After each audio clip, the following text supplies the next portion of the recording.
Tornado Watch number 231 remains in effect until 4 p.m. Central Daylight Time and now includes the following counties: Liberty, Texas.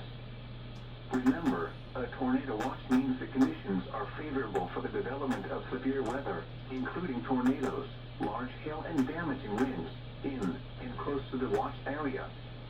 While severe weather may not be imminent, persons should remain alert for rapidly changing weather conditions and listen for later statements and possible warnings. Stay tuned to NOAA Weather Radio, commercial radio and television outlets, or internet sources for the latest severe weather information.